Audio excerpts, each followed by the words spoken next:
Aloha, I'm Taisei from Taisei Discovers. Today, we're going to jump right into it. Joel Centeio, former professional surfer. I mean, in my eyes, he will always be a professional surfer. But first thing I want to say about this man is, you know when you meet somebody or you're sitting in a room and somebody walks in and then they smile and then you hear them laugh, you hear them talk, and you sense their energy. And it affects you in a really positive way. And then when they leave the room, you feel like something's missing. That's Joel Centeio. I am super fortunate to have actually grown up alongside of this man. We both went to James Campbell High School. I think he was by O Building. I was by G. But he's somebody that has really made our community proud and has taken himself to very high levels in terms of family, in terms of his occupation, in terms of respect, not just from the surfing community, but from Hawaii in general. Joel Centeio, welcome to Taisei Discovers, my friend. Thanks for having me, brother. See the smile. Bruh, how are you feeling today? I'm feeling great. Thank you guys for having me. Thank you for that fine introduction. It's pretty amazing to hear you speak about me that way, and I'm just grateful. But I'm feeling good. Life is good. I no complaints.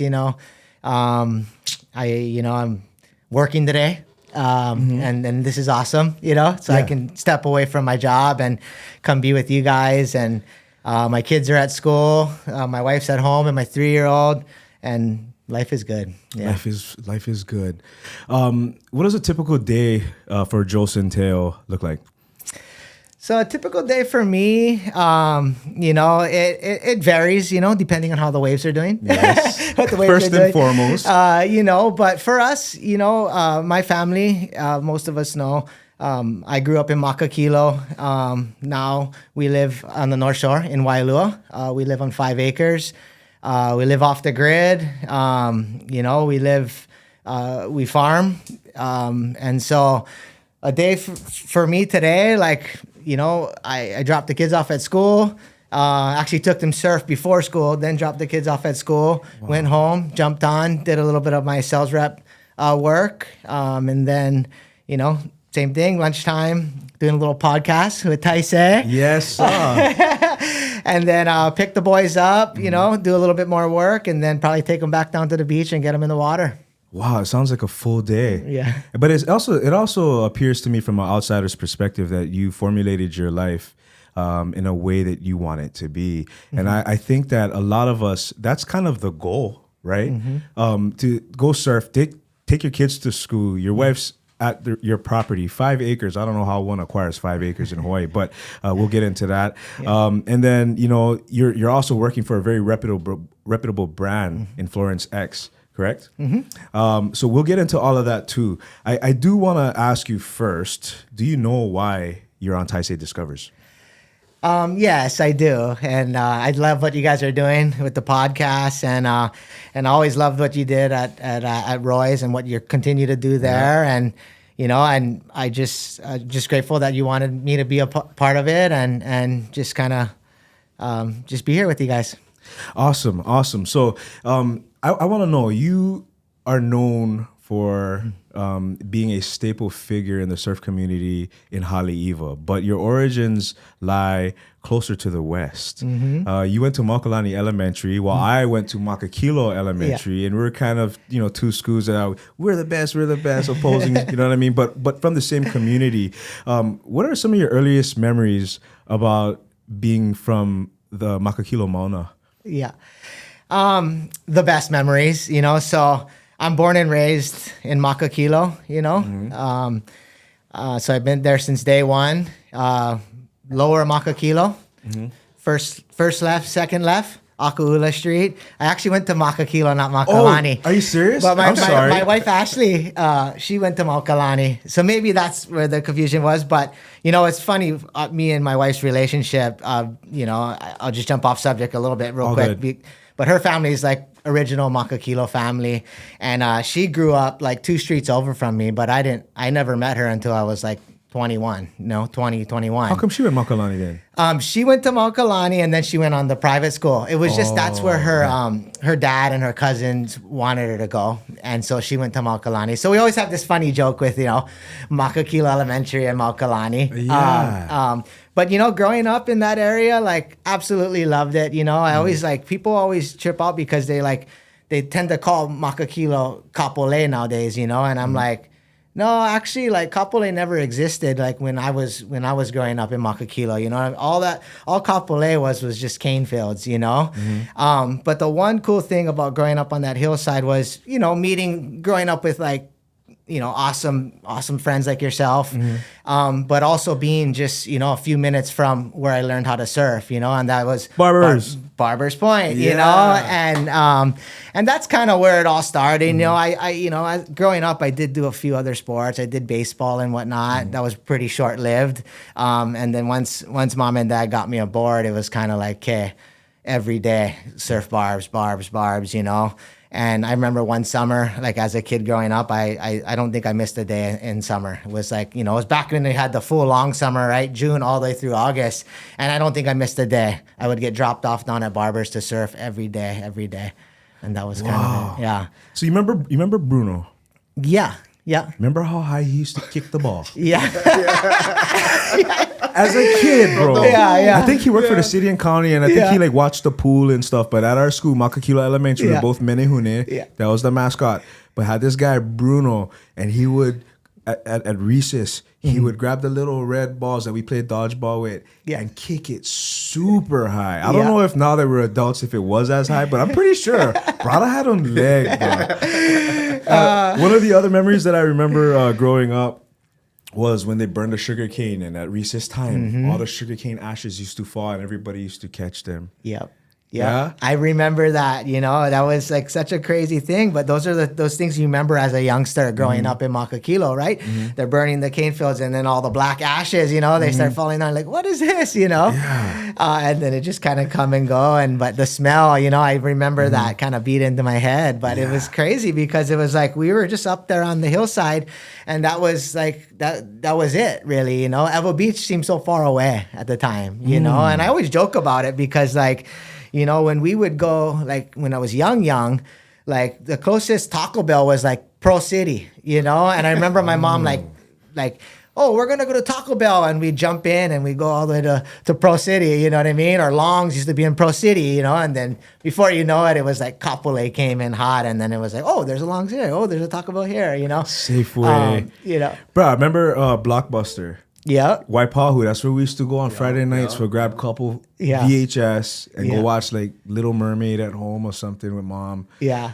Fond memories of us growing up. So, let's talk your relationship with the ocean because I've always watched you from afar and been like proud to say, bro, hey, I went to school with Joel Centeio, and we would be like, oh, really? Yeah, right. Because at a certain point, man, you were really, really taking you had a lot of steam, and your name was in a lot of different conversations in the circuit. Tell me how you got into surfing besides barbers. How you started competing professionally? Yeah. So the surfing thing, it started at a very young age. The passion just kind of grew, I think, through high school and competing, and then. Once you start to compete at, just in the state of Hawaii, you start to win, and then the passion grew a little bit more. And then it was like, okay, like I started winning at the national level, won a couple national titles, And by the time I was a senior in high school, I won in 2000. I won the ISA World Junior Championship, which that one was held in Brazil.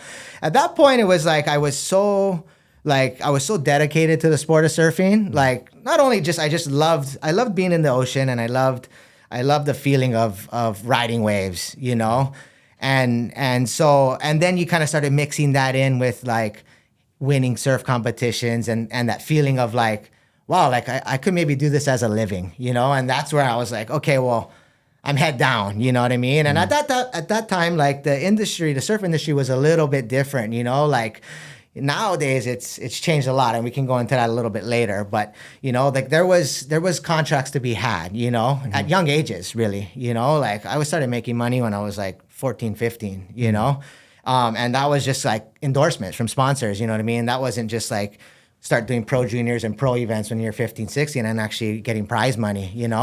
And so like I knew like by the time I was coming into high school, like surfing is what I wanted to do. And so I just kind of put everything into it. And then, fast forward, graduated from high school, it was like, okay, well, I guess I'm going to be a pro surfer. I had contracts like, okay, the next step, what's the next step? And I was like, okay, go out on the road and start to, go on the road qualifying series and travel around to all the different countries, do these events, It was pretty much a pretty amazing lifestyle, really. I got to see the world by the time I was 20, 21. I saw everywhere, France, Indonesia, Australia. And it was just like, it was cool, man. Like it was just a fun time in my life. So tell me this, how is it for a Hawaii boy to surf at a break in France? Mm-hmm. Like, what's the experience like? So, what's funny is actually my first ever international trip was with Rel's son, and she took all the Menahunis over to France, Biarritz, France. And I went there when I was 11 years old. And so it was a pretty amazing experience, not only just because everybody should know Auntie Rel's son, but she was just the queen of Makaha, just an amazing, amazing human. And all she cared about was the kids in the community and giving back to the kids in the West Side. And she was a lifeguard. She's just so much accolades and just an amazing person. And so she took I think it was like 20 of us little kids, all the Groms, to France when we were like 11. And we just we went there and it was pretty cool. Like my mom traveled with me because I was so young, and just to see like a different country like France, and like experience Paris and all that was pretty amazing. But fast forward, like as I, started to go back when I was a professional, it was just different. I was much older and more serious, a little bit more serious, like I'm going there for events, to compete. But at the same time, like there's a lot of downtime when you're, when you're surfing events, whether it's like a lay day or contest is off or whatever. So you get to see the coastline, you get to see the place, you get to taste the wines, eat the food, and France is sense of culture. And those are the things that that just really kind of stand out to me. It's like that was like my college in a way, you know what I mean? Like I graduated from Campbell in 01, and for me, going straight out on the road and just seeing the world was I feel like I learned almost more than my friends who went straight into college. You know what I mean? Different style, but to a certain extent, yeah. Well, it's a different type of cultural experience. And I think that when you're from small town Hawaii, a lot of times you can kind of have that small town perspective. And then when you go out into the world and you experience different cultures and realize that the world is so much bigger than Hawaii, it does enrich you in a different way. How has seeing all these different cultures like Brazil and Europe, how has that shaped you as a human?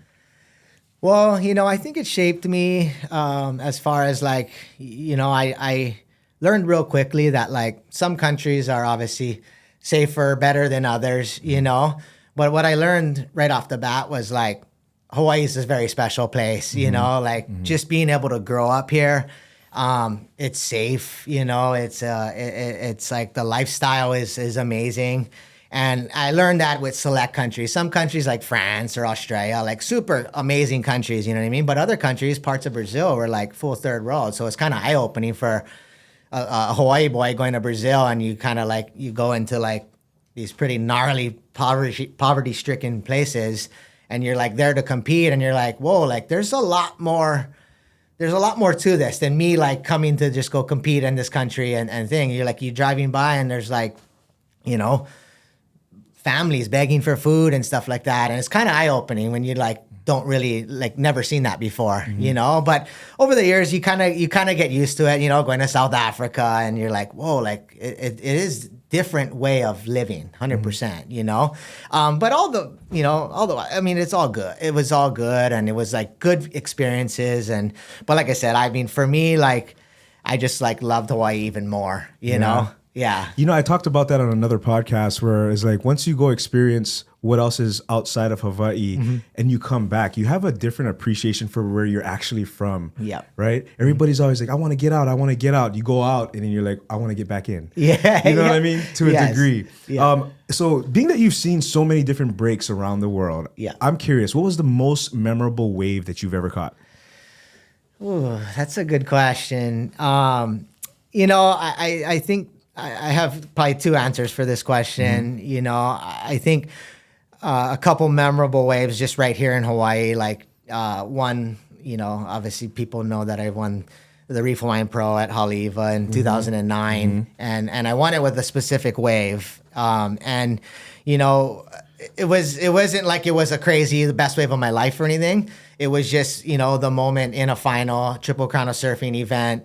And like, I just felt that wave was gonna come. And I really, you know, to this day, I know God sent me that wave because just how the whole situation played out. I was sitting in this final. For some reason, I decided to go way far out, like way further than the rest of the guys in the water, like 100 yards kind, you know, and it's pretty, you know, just like feeling that I was gonna get sent this wave. And I sat there for 10 minutes. You know, at that time, like, you know, finals are like 35-minute things. So it's pretty long final. But at the same time, I sat there for like 10, 15 minutes and boom, this set just stood up, came right to me, you know. And it wasn't like a crazy, I got barreled. It was a 9-point ride, you know. But it was just like the moment. And like I said, I felt like God sent me that wave.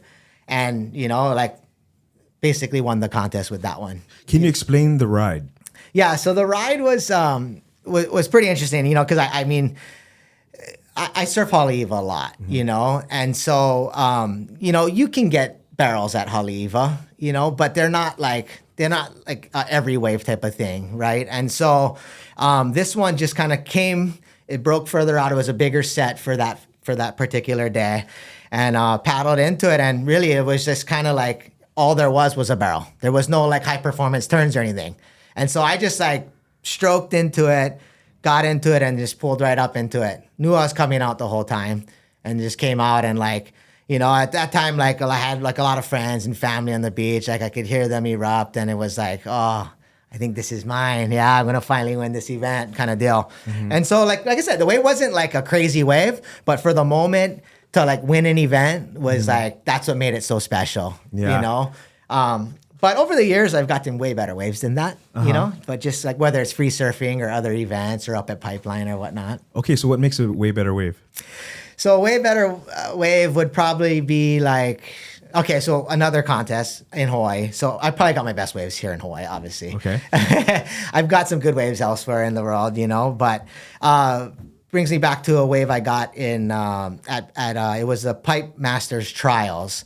I think it was 2011 or 2013, and same thing. It was in a heat, a 4-man heat, and you know, I was just surfing the heat. I wasn't actually doing very good in the heat, and so you know, but at Pipeline, you always have a chance to win because it's like everything about Pipeline comes down to how deep you get in a barrel or the wave, really, you know. And so, sure enough, this one, same thing. I was like sitting there, and like it wasn't crazy Pipeline at all. Like it was probably 4 to maybe 6 foot, you know, overhead solid, you know. And this wave just came like straight. I could see it coming, and I was like, whoa, this is like a real wave. Like it's gonna be a nuts one, you know. And but then at the time I'm surfing against other guys, you know, and I was like, I don't have priority over this one of the surfers, you know. And I was like, okay, he's gonna see it and he's gonna go paddle for it. For some reason, he never even like looked at it. And so, and then as the wave kind of hit the lineup, it just came together and it like doubled up. And it was like about as thick as a wave gets for backdoor Pipeline, you know? Yeah. And so as I started paddling it, random thing too, I was like, it wasn't a very big day, but I decided to take a bigger board out. So just I get better paddle power, you know, like a little bit thicker. It was a quad. And I was like, oh, I don't know why I took it out there, but I took it out there. And this wave came together, and it took every ounce of having a bigger board to get into the wave. And then as I dropped into it, it was like, it just started sucking up so hard. It doubled up. The lip was probably like 4 feet thick. And because I had the bigger board, it was a quad setup. Right when I did my first pump, I just accelerated.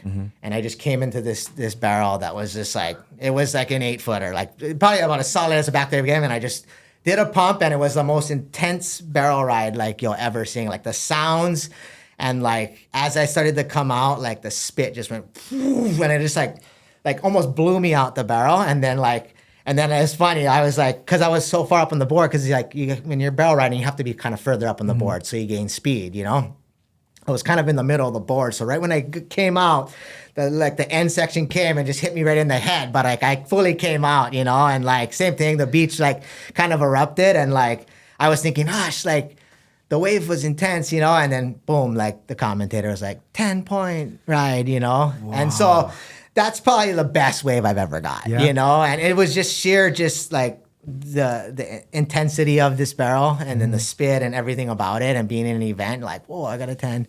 And so does time slow down when you're inside the barrel? Yeah, it's an interesting one. In a barrel like that, it does actually. It does, kind of random enough. Like I said, it's super intense paddling into that wave because your heart's beating. Like, you know, when it's a proper wave at Pipeline, you're like, you'd be fooled to say you're not your heart's not beating. Maybe John or Jamie O'Brien or someone like that. But like, so you're paddling, it's super intense, you know, you make the drop, boom, and then once you're in the barrel, it's kind of like if you get under that lip and you're in there, it kind of does slow down, you know?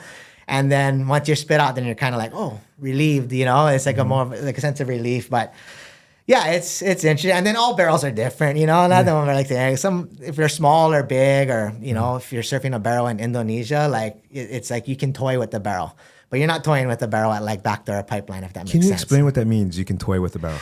Okay, so so certain barrels, like, you know, depending on size and whatnot, you know, like Velzeland or something, like it's a smaller wave, right? And so you can toy with the barrel by like staying in it longer, slowing down a little bit more, you know, speeding up when you need to speed up. And so a lot of waves like Indonesia and stuff like that, those barrels are like, they're less intense, and so that you can kind of almost mess with the wave a little bit and you know, stay in the barrel longer or whatnot. Versus a wave like Pipeline, like once it gets above 6 foot, like well overhead, like you're not toying with it. You're just trying to make it, you know, because any little error, you're gonna get clipped. So all your focus is making the drop. You know, if you're in a contest, getting as deep as possible, but for the most part, you're just trying to make it, and so you're definitely not toying with it. Because if not, you're going to get clipped and you're going to be gone. Well, it's definitely life or death. And we've seen some unfortunate situations happen in the surfing road, especially even with seasoned vets, right? What I want to know is, what is the feeling that surfers are chasing when they're out there risking their life? That's another good question. You know, I think it just depends, right? And I think it depends on the individual, you know, because some surfers, like they don't want any big wave. Like they're just, I'm fine with head high. I'm fine with Barber's Point, you know? But I think as you excel, it just naturally starts to come, you know? And bigger waves are just kind of become a part of it. And especially like if you're a pro surfer, like big waves and you need to be surfing big waves. If not, your career is going to be probably done within a few years or whenever your contract runs out.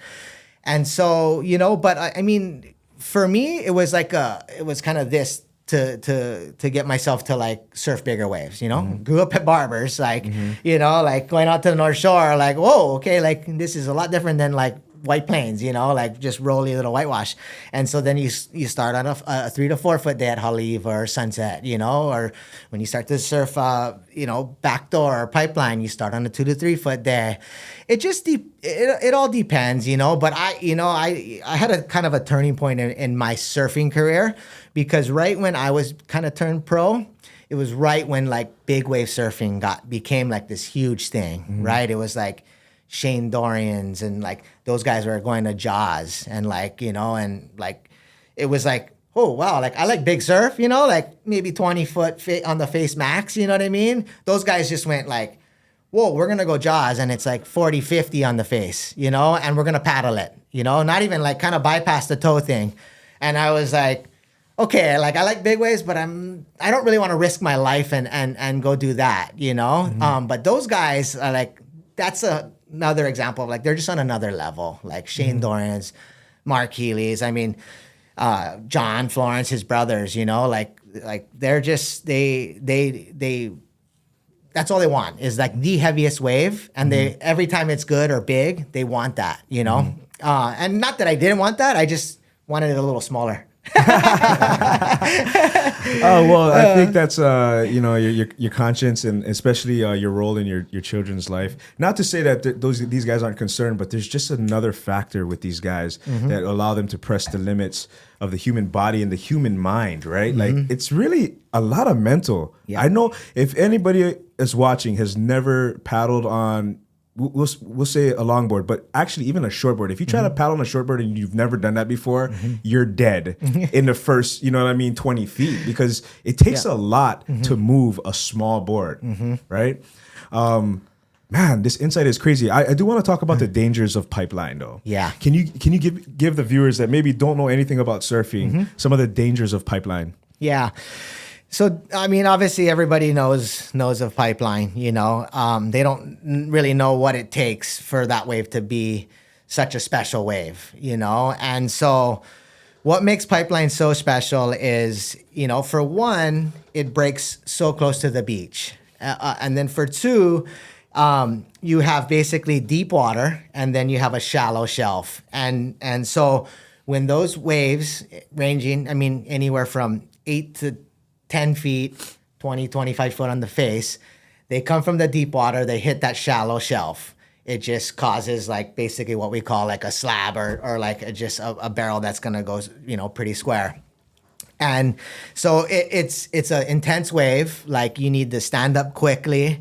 There's no room for air. So if you mess up on, like your board's too small and you don't get into the wave, like you're gonna go over the falls. You're going straight to the bottom. It doesn't matter. Like you know, whether you're head first or feet first, you know, most of the expert surfers, they're always trying to fall the right way, right? So there is a way to fall correctly without, you know, landing on your neck or your head. But even some of the best guys can make mistakes, and we're seeing that more and more. You know, I always say this with pipeline because I surfed it for many years. I don't surf it anymore, you know. And for me, it was just one of those things where like I had kind of transitioned out of pro surfing and transitioned more into my working role, and I was just like, I was out there one of those events, and I was like, this is not even fun to me anymore. Like it was as big as pipeline gets. It was intense, and I'm like, I have kids. Like I have a job now. Like why am I even out here risking my life, you know?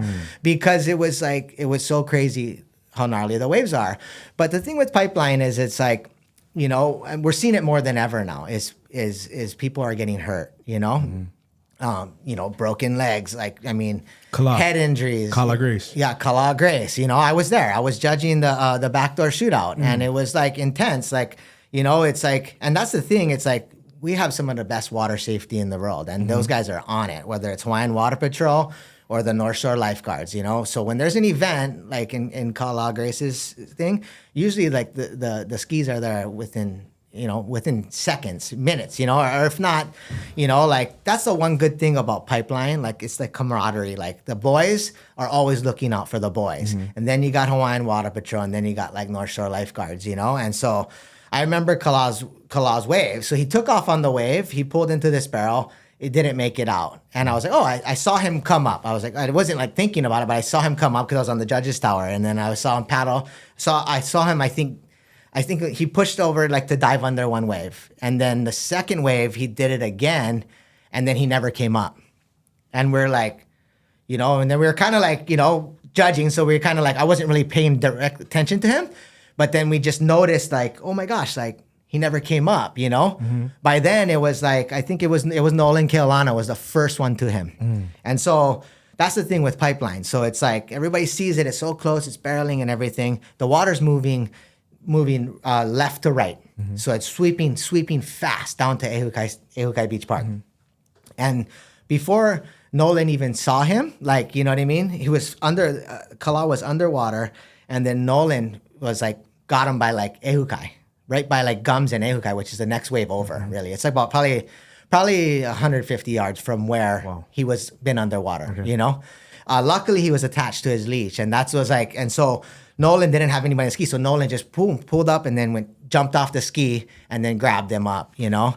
But like, and they got him right on. Like, that's the thing, you know, like the North Shore lifeguards and like the Hawaiian Water Patrol, like they're like the ultimate watermen, and they're experts with like everything about it. And you watch them go, and we're seeing it more and more, but they got him in, like they got him to the beach, resuscitated him. We saw it just happen with Makai McNamara. Same thing. It's like a lot of times you don't really, it's not necessarily the craziest or the gnarliest wave that really like, knocks somebody unconscious. It's like I said, if you fall wrong and you end up going backwards, like you could be Kelly Slater and you're going to hit your head and you're going to get knocked unconscious, And I always said this because it's like, I don't remember like, there was always gnarly injuries, but I don't remember it as much when I was like kind of like 20, 21, surfing out there like almost every good swell, And I was like, oh, like not that many guys get hurt, Now more than ever, I'm like, whoa, like surfers are getting hurt. And like, not like, oh, that kook shouldn't have been out there kind of deal. Like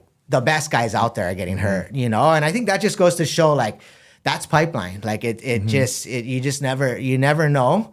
But luckily, like you do have, like I said, the water patrol and all them just to watch over their back and the boys in the water. Because most times the boys that are out surfing, because obviously pipeline is crowded. When it's good, it's crowded. They're always watching over the brothers and like, oh, did he come up? Okay, he came up. Boom, okay, on to the next, like it's like they're pretty good with that. And that's a pretty amazing thing. Wow. Okay. Hey, could I jump in, Joe? Please. Yep. Could you explain, because you named 2 organizations. Yes. For whoever's lifeguarding at specifically, the 7-mile stretch. What is it? Who are these guys? Most people know the surfers, but surfers know them. Who are these guys? What does it take to become one of them? Could you expand on that? Yeah. So there's 2 organizations that basically watch over the North Shore. And so there's the Hawaiian Water Patrol, which Hawaiian Water Patrol was started by Terry Ahui. And so, and they started it years and years ago just for water safety, for what we're talking about. Because like kind of the jet ski rescue, like that kind of came much later. Like when I started like competing at like pro events, it was still like the water patrol guy was on a longboard, just kind of watching, making sure none of the non-competitors don't come. And then the water safety started to come in. And so Hawaiian Water Patrol, basically any surf competition, they're there to watch over the surfers, to just make sure everything's safe. The other organization is basically the city and county of Honolulu North Shore Lifeguards. And so, and so we have a partnership. Florence brand has a partnership with the North Shore Lifeguard Association. And so they're just another department for the ocean safety lifeguards. And so they brought the skis in too, because, most of these rescues and stuff, you need the water safety. Like you need the ski, if not, like it's pretty hard to get a surfer in on a little board, and so these guys are just like, they're so trained. They know exactly what to do in situation. If it's a neck injury, they're holding them in the proper places. They're heroes, you know what I mean? Like they're incredible. And you guys, I'll get you one of those boys on here for sure, because I think I know you guys do some stuff with the first responders, but I mean, either Uncle Terry or like North Shore Lifeguard Association guys, I'll get them on here, because I think it's good, because like they're kind of unsung heroes, you know what I mean? It's kind of a thing, but it's like these guys, day in and day out, and it's not just specific to pipeline, right? It's like tourist at pipeline, the Eddy, in the summer at Sharks Cove, like they're constantly pulling people out of the water, And so like, a big thing is like the communication to whether it's a tourist or a surfer or a pro surfer, whatever it is. And knowing that like, hey, these guys are here for a reason and they're to keep you safe, because a lot of people, nobody likes to be told, oh, you can't go out there. It's too big, but really a North Shore lifeguard, like they have to tell those guys that, because they can read these surfers walking down or tourists like a book, and say like, this guy shouldn't even touch the water, and then they go and touch the water, and then they're like having to pull them in, and like all those lifeguards, they're so cool, and like I said, I mean, I just respect what they do so much. Wow. Thank you so much for sharing that. Yeah. I do want to talk about Clyde real quick because Uncle Clyde just passed away. Yeah. Rest in peace. A huge part of the Aikau family and the Eddie. What does the Eddie Aikau surf event mean to you? Yeah. So, I mean, to me, like, it's the most prestigious surfing competition around, I think not only because it's in memory of Eddie, and now Uncle Clyde for sure, but it's just a special event. We all know the history of the event. It only runs when it's 25 feet or bigger, and so it takes a pretty special swell for that event to run. And so, and the list of names who won it, which is a small list, are like, they're the best out there, and it's probably the hardest event to win, it's because these guys a couple times a year they're surfing Waimea for the most part, and so they're not surfing it that big. And so what I hear most is that I never was invited to the Eddie or anything like that, thankfully.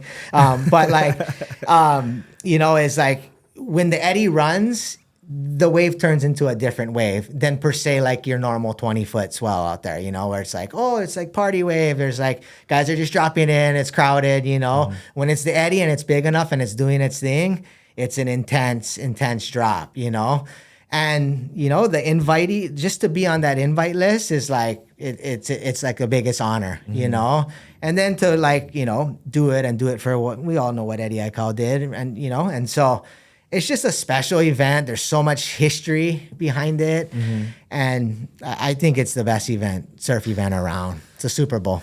I would have to agree. And anytime it's on, everybody gets the jitters, and it's just one of those things. Is it a goal? Is it a goal? You know what I mean? So I think the anticipation and excitement that surrounds it is absolutely wonderful for Hawaii and for the surfing community. My last surfing question, because we have some important things to talk about besides surfing, equally important things, but is Kelly Slater, John Florence. I was going to ask you who's number one. However, I think what would be a better answer or a better question is, can you tell me what makes both of them great? Another good question.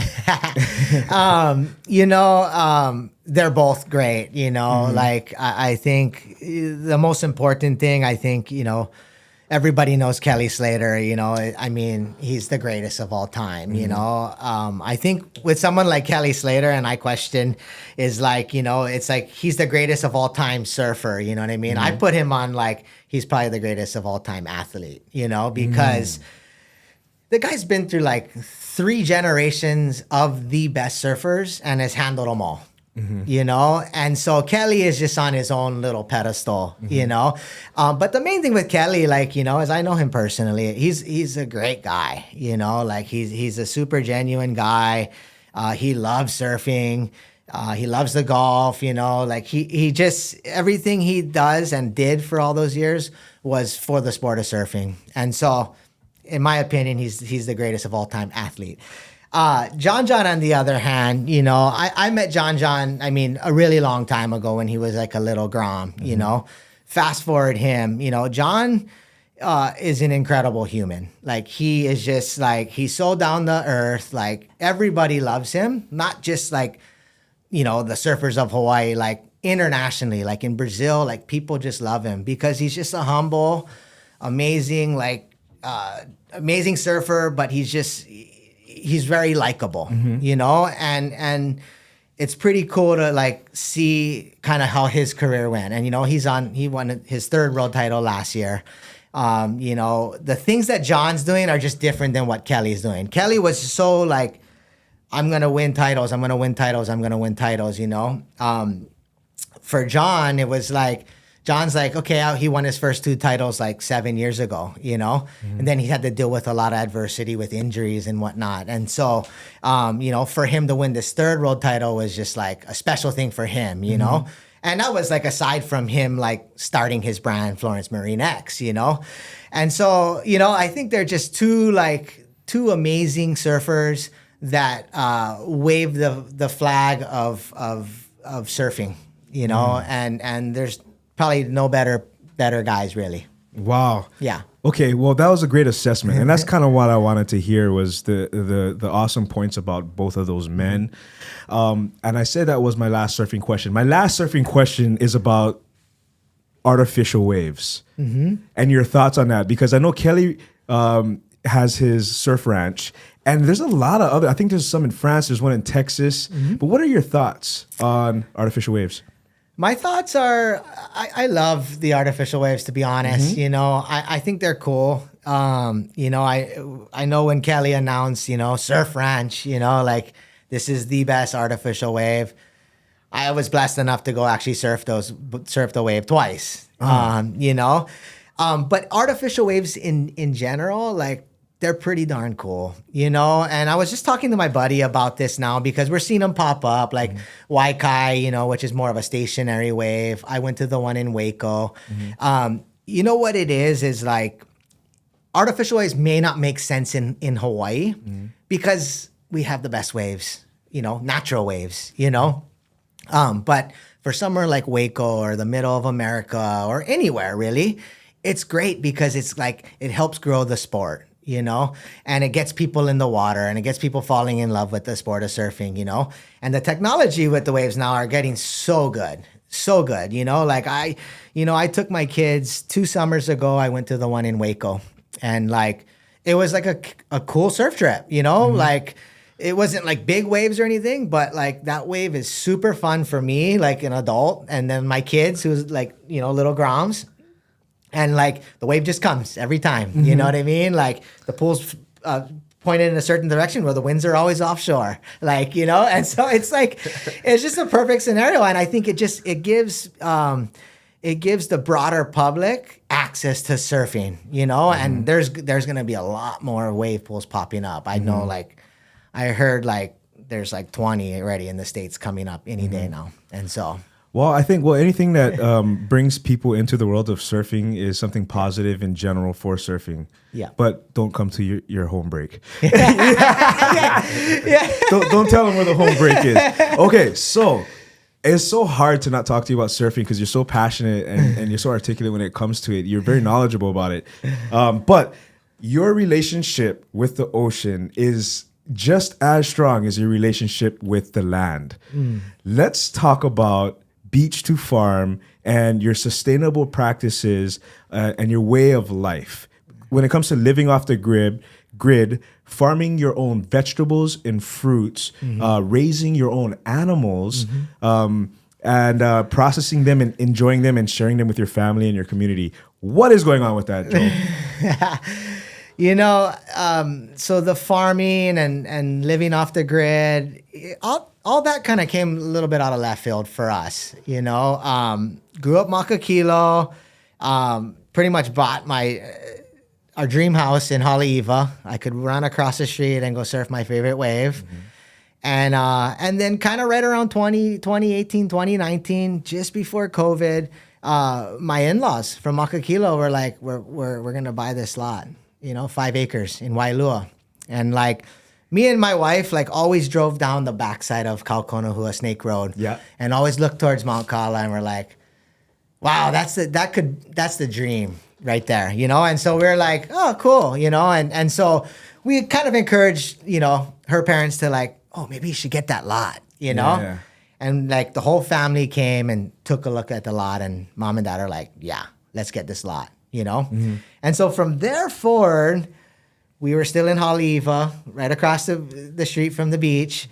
Me and my wife were like, we got to figure out a way to like move to this land, you know? And there was no farming, no background, you know, other than maybe I planted a fruit tree in my yard once or something and it died, you know what I mean? So it was kind of one of those things. And so, so we decided to like, okay, like how can we move up there? And so I was like, should I build a tiny home? What should I do here, you know?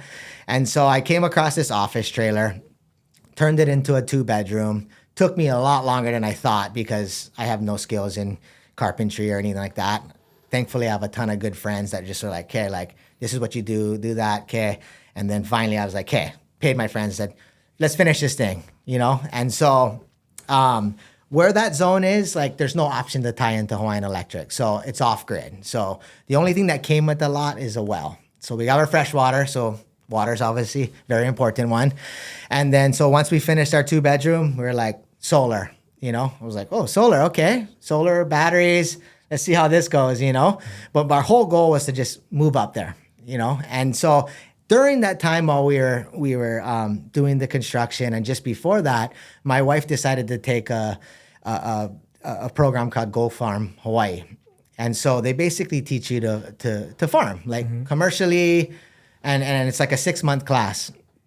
And so she just like, she got super into like the growing of vegetables and the different things.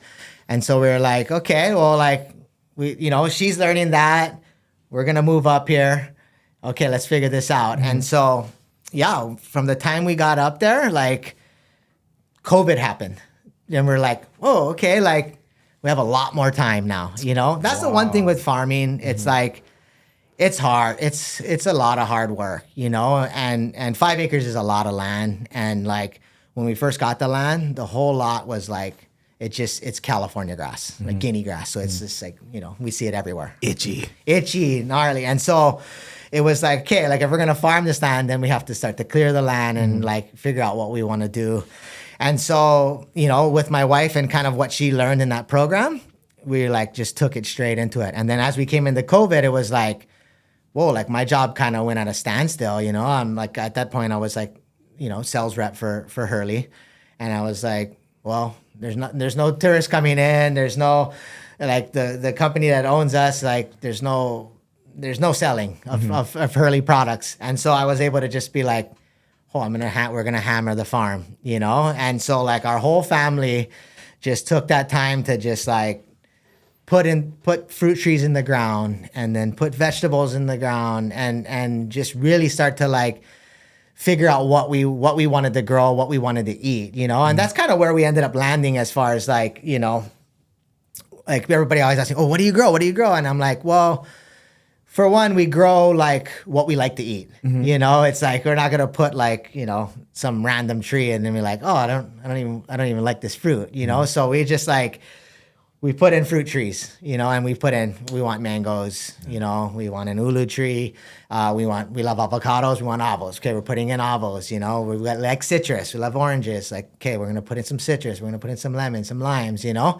And that's the one thing. It's like, because people always ask us like, oh, like that's so cool, you know what I mean? But it's like, you know, and we're doing pretty big scale because it is 5 acres, you know, and it's like our trees, you know, because they take a while before they actually start to produce fruit, right? So if you put them in pretty young, then, you know, the first couple of years, you're not going to actually get fruit until it actually kind of starts to like get to that point where it bears fruit. Matures and bears, yeah. And so like, dude, like all like our avocado trees, like all of them just started going off last summer. No. Yeah. Our mango trees. Avocados. Yeah. Our mango trees, like, going off. There's like 1,000 mangoes on our tree. Like our citrus started going off a couple years prior. So it's just like the amount of like food you get from like, and that's like probably 2 acres of fruit trees, you know? And like, it's just like, I'll send you back, like limes, one tree, it's like huge baskets of limes. Yeah. My mother-in-law sells our produce to Down to Earth. Really? Over here. I think this one over here. Okay, so yeah. Okay. No. Not only am I pumped because I just bought 5 avocados at Foodland, and for what, $20 or some shit. No, not $20, but it's just, when's the last time that you've bought fruit from a store? It just depends, you know, like I can't remember fruit, you know. It's a hard one because sometimes we do buy avocados, you know what I mean? Like, we'll just go buy the bag from Costco. Yeah, off season, or if like our tree's not going, you know. And so we do from time to time buy certain things, you know. And that's the other side of things too. Like during COVID, like we had so much time to be out there planting veggies, recycling, covering, you know what I mean? And then as we kind of came out of the COVID time, it was like, back to work. And it was like less time out there, you know what I mean, doing it. And so, you know, for us, so like I said, I mean, we're still like, we got into other things from like per se just doing fruits and veggies, you know. Animals. What kind of animals are you raising? So we raise our own lamb. Lamb. Yeah. Wow, Yeah. huge in Mediterranean culture. Yeah. Fairly big in American Western culture. So you got lamb, but you also have chickens. So we also have chickens. So we do lamb, chickens, and rabbits. And so we do rabbits for meat. We do lamb for meat. And then we did do chickens for a while. And then we kind of took a break from it. Okay. Yeah. Well, I saw a video of you with chicken eggs. Yep. I think everyone's kind of huge on eggs. Yeah. I love eggs, and fresh eggs they always taste different from some of the eggs that you get that are mass produced, right? Yeah. Can you tell me the difference between a chicken that comes from your farm from a packaged Tyson chicken that you get from the store?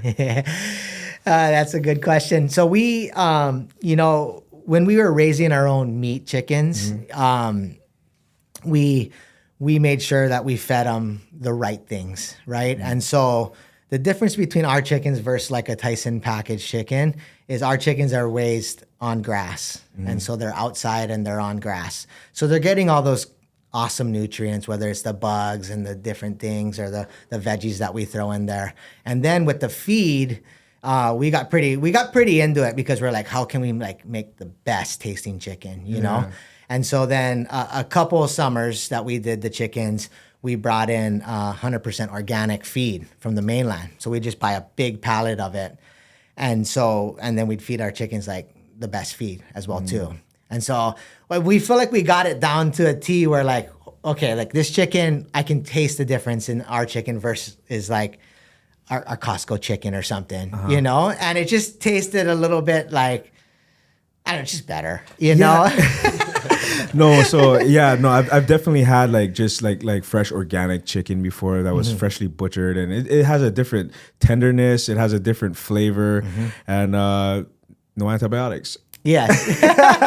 It's always good. But like you mentioned it, I think with the eggs too, same thing, you know what I mean? Yeah. Like, I mean, we have egg layers right now, we probably get anywhere, it fluctuates between 15 to probably 20 eggs a day, Wow. And that's just our egg layers, but that's one thing that we see the difference in the taste, and obviously we all know there was a big egg shortage, we're out of it now, but, but the taste, and that's the difference of like, like homestead style, it's like they're raised up outside in over grass, and those yolks are just a little bit darker, like just more nutrients, and they just taste better, because they're not in some factory or some warehouse in a thing just laying eggs, eating like, GMO feed, like whatever it is, and so you notice the difference in the taste of things, and that's what kind of like fires us up, a little bit. Like our lamb, it's like, we've been doing lamb for the last 6 years, and we started with two sheep. We're like, oh, let's see how this goes, you know what I mean? And we had a couple different breeds. We have Katahdin, Dorper, and then where we've kind of landed on the best meat is this Barbados breed. And so I just feel like I love the taste of lamb. Some people don't, but I loved like lamb, but I don't like the real lammy tasting ones. And so we feel like with the Barbados breed, they're a little bit darker. Like they taste better, and so, but we're up to like 50 or 60 heads. And you also butcher them there yourself. Yeah. Right? So that must be fun. I see you teaching the kids. I think I saw the kids doing a rabbit. Yes. Is that what it was? Yeah. So this is a fun topic. And part of the reason too, like, I think, with us moving from the beach to the farm, instantly, like the lifestyle, like raising my kids up, understanding where their food comes from, and then just kind of like teaching them, and so they can understand like, hey, like this is how it's done. And so, like we started with a couple sheep, and then it was like Uncle Tyler, like, he was in the hunting a little bit, like, okay, like I think I've done it before, and then I bring in my butcher friend, he's like, okay, like I'm gonna help you guys process this first one, and I'm like, okay, like I think we can do this, and so and that just kind of went across the board, and now fast forward like 6-7 years, like we butchered 6 lamb, and literally like my 14-year-old son did one him whole self in like 40 minutes. That's amazing. Like parted it out, took it down, you know, put it on ice. You know, they do rabbits. Rabbits are like the easiest. Like they process rabbits like 10 in like 20 minutes. 10 and 20 minutes. Wow. So I've had rabbit before, and like some people say, oh, rabbit's like chicken, you know. Yeah. There's a subtle difference, but it is great protein. You know, I think a lot of us in Western culture, we associate rabbits with pets and cute bunnies, Easter, you know what I mean? So it seems a little inhumane, but actually it's a very human thing to raise and process their own food. It's just something that we've gotten away from in consumer culture, right? Yeah. So I like that you're going kind of back to the roots. I do have two other topics that I want to talk about because I can talk to you forever, Joel. It's okay. We keep going. I know, but I gotta work. Let's see. Okay. Yeah. We're good. I got about 10 minutes. So yeah. One thing I do want to talk about is your role in your family and what it means to be a strong father figure. You know, it's super important to me. I think just in general for me and my wife, it's like we wanna raise up like solid kids, you know, and so it means kind of the most to us, you know, and I feel like. Funny, I was just talking to my buddy in the water, and like, you know, I feel like my kids are good, you know, but then because we were talking about like how like we get. You know, it's nice to get compliments from whether it's a friend or just somebody like a teacher at school say, oh, wow, like your kid's a good kid. You know what I mean? Super respectful, you know, and that's the biggest reward. You know, it's like, wow, OK, like it is working for us, you know, and, you know, so I just, you know, for us, like we're Christians, like, you know, like we have a strong belief in God. And so we put our kids in a Christian school. They did take a little break. Around the COVID time, did a little homeschool, a little bit homestead homeschooling. Yes. Which was good. But you know, we're just strong in our Christian values, and you know, with the goal of like raising up like strong humans to go out and do their thing. Absolutely. So I mean, I did ask you about being a father, being a man, right? But but let's not forget your wife, because like there's no way you could have this lifestyle or sustain a lifestyle like this without a strong woman that was on the same page as you, that supported you as much as you support her. 100%. Correct? I would say 100%, you know. Shout her out, dude. Shout her out. I love you. No, my wife, you know, I'm kind of a walkover, like with my kids a little bit, you know, like it takes a lot for me to get like mad and like, okay. Lickings, nah. You know, and so my wife is like, she's so on it with them, you know what I mean? And in such a good way. And so like, I give her all the credit, you know, it's one of those things like the day to day, like she is the one that's like training them up and making them, you know, into the men they should be, you know? And you know, not to go back onto that side of things of the farming and the thing, you know, it's a really big reward to see like, you know, my kids, you know, started with the farm and processing our own animals, and like to see them be like hunters and gatherers now, you know, they're super passionate. They're just, you know, they're shooting pigs and access deer with their bows, and they're passionate about it, you know, but like it is, you know, it's not normal, you know. But I do feel like it's a big thing for them to like learn and do these types of things, because it's like, you know, not to say like, you know, like, I mean, a lot of kids are just raised up in front of an iPad now, you know, and it's rewarding to see my kids not only be good humans, but also like doing things and learning things at a young age that they're going to take in their life and like, you know, use it, you know, so.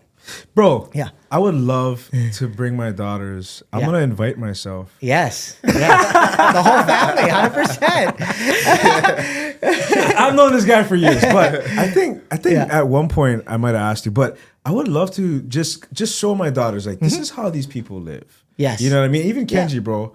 Because myself too then. My kids, my kids are wonderful, and I do get similar feedback from teachers and stuff like that. You know, oh, your child, my child of the quarter, you know what I mean? Student of the quarter and stuff like that. But that's great. Yeah. But there's another side of humanity that I would like them to experience, and it's living off the grid, completely non-reliant on these government or city, you know, based institutions. you're getting your own solar, you're getting your own water, you're raising your own food. Yeah. You know what I'm saying? Yeah. And you're creating your own life in the way that you want it. So that's amazing. I'm gonna move on real quick to your employment. Yes. Because you started, well, for as far back as I know, that you were working for Hurley as a sales rep, but at some point, Florence Marine X, like we talked a little bit about earlier, and actually the hat, shirt, and surf shorts that I'm wearing, I don't know, I feel like I'm sponsored right now. But can you tell us a little bit about the brand itself and what your mission is? Yeah. So for me, I worked with the Hurley family. They started Hurley in 1999. We had like 15 plus amazing years of doing business with Hurley. Nike owned us. It was super awesome. And so what kind of happened, what normally happens in a lot of like the apparel industries is Nike decided to sell Hurley in about 5 or 6 years ago. Okay. And at that time, the Hurley family kind of they were not going to be a part of the new ownership and a part of the Hurley thing, For me at that time, I was like, well, this is my job, And so I was like, okay, I'm going to just keep it going. I started basically working for, a licensee that sells the Hurley men's apparel. And it was great because it was like, hey, like that was my job. I was a sales rep, But when the Hurley family and guys like John left the Hurley brand, it just was kind of empty. Like, it was just like, okay, well, I'm working for this surf brand. It used to be this thing that was so special. Like everything was about like surf culture, like having the best athletes, like making the best product to like, there was no real like heart in it. Like no, nothing, And so at that time I was like, okay, like all good. I have a job. I'm going to continue just slanging Hurley stuff. It's all good. And then, fast forward a couple years, the Hurley family partnered with John Florence. And, they wanted to do something a little bit different. And so the whole thing was like, so John could have, he got let go by Hurley because of the new ownership. I think he had a conversation with Bob Hurley. And Bob's like, hey, John, like you can literally sign another probably $1 million deal with Rip Curl, Patagonia. There was a bunch of guys lining up. Or you can start your own thing. And John's like, this is coming from Bob Hurley, the founder. Wow. And we'll partner with you. And John was obviously no brainer. He's like, oh yeah, like I want to start my own brand, And so that's where it started. And the whole thing was like, the thing with Florence is like from the get-go, like we're gonna lead with surf because it is the best surfer in the world, partnering with the Hurley family. But we wanted to elevate product. Whether it was through fabrics, we wanted to be something bigger than surf and more outdoor kind of thing. Because that's what John and his brothers do. Like, like right now, John is with his brother Nathan. He was in Fiji with his wife and his kid because he's taking a break from the WSL this year. He was in Fiji, and then him and Nathan sailed his boat over to from New Zealand to Fiji. Wow. And so what John wants to do is he wants to build product for people getting out there. And so when, when the brand first started, John was like, like really focused on winning another world title, And so like, he's like, okay, like, let's just start the brand. We'll do some product, Now the last couple of years, like John is like super involved with like, hey, like AirTex top, like that thing's good. It could dry a little faster, could have a little more UPF built into it. That's the product I want. I want to really elevate product. And so it's been an amazing run. And then now recently we just signed on his brothers. And so it started with John and the Hurley family. Nathan. And then we signed on Nathan and Ivan. And so those two are just like, pretty gnarly, incredible surfers in their own right. Yeah. Really Nathan Florence has like rewrote the script as far as like, like his YouTube, like he's got 500,000 subscribers. Wow. John is an amazing human, and John is the best surfer in the world, but John likes to fly under the radar, Nathan is like different. Like he is like, he's got the YouTube thing down. He's in front of your face. He'll sell the product. He'll talk about the product. Not that John doesn't do that. John is super good about it. John is super behind the scenes. Like, hey, like he goes to our head of innovation, Bruce Moore, and he's like, hey, like, I want to make the best short. Like, I love this Cordura fabric. Okay, well, Cordura is like the most, like it's the most durable, most like the fabric will last forever. And then Bruce will come out and say, here, John, check out this short, you know? John will try it out. Okay, I like this, I like that. And then like, okay, we're good. We're gonna go to production now.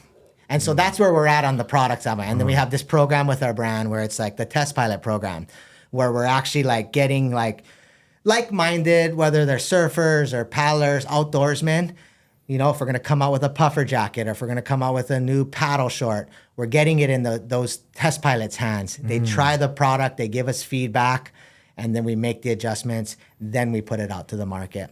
And so we're really like starting to like really change the game in product. And so that's where I kind of go back to like, hey, like when John started Florence and the Hurley family, they wanted to do something different than Hurley or Billabong or whatever other surf brands there were.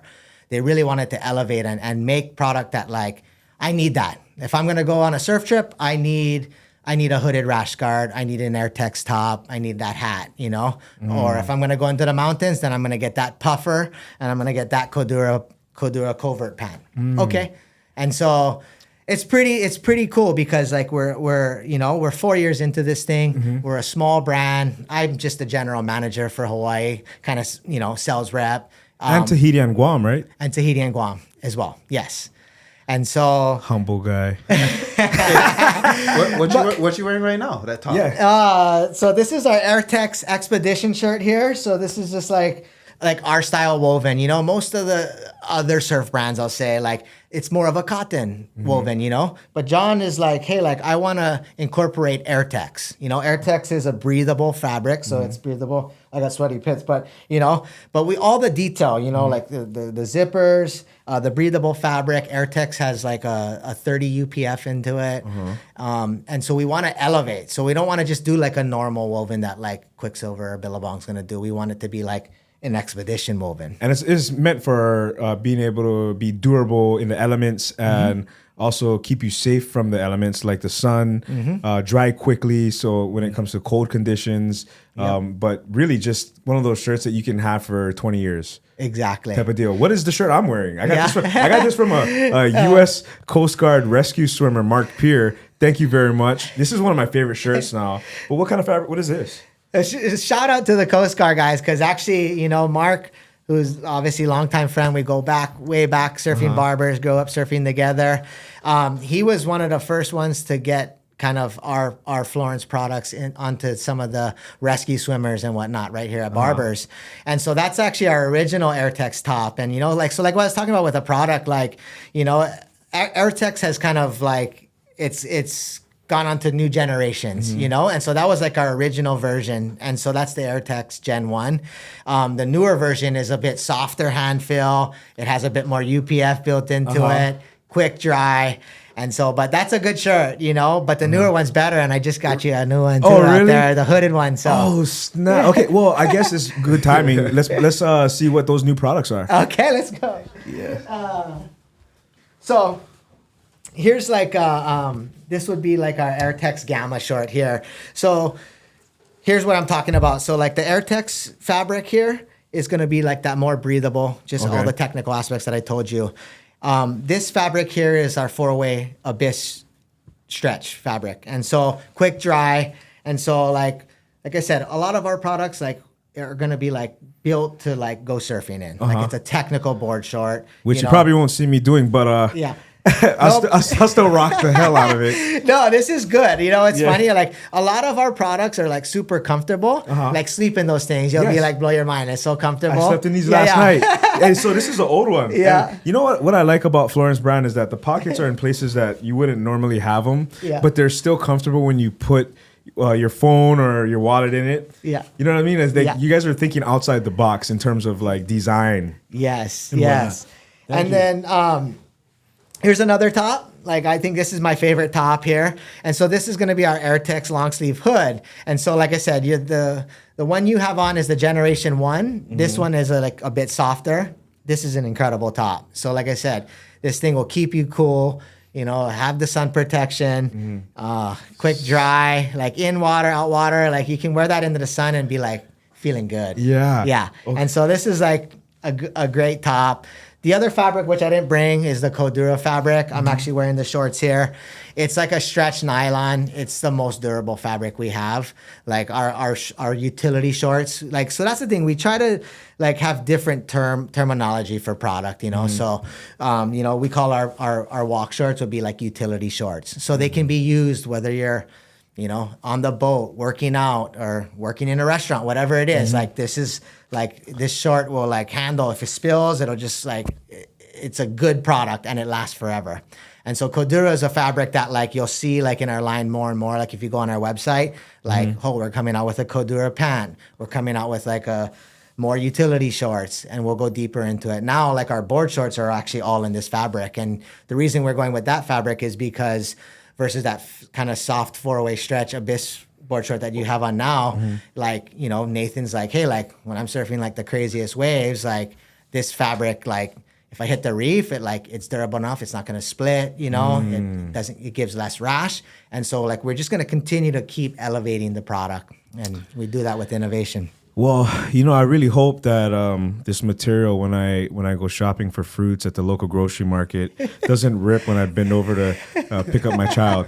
So, anyway, can you let the people know real quick where they can shop for these clothing items, and then also where they can follow you?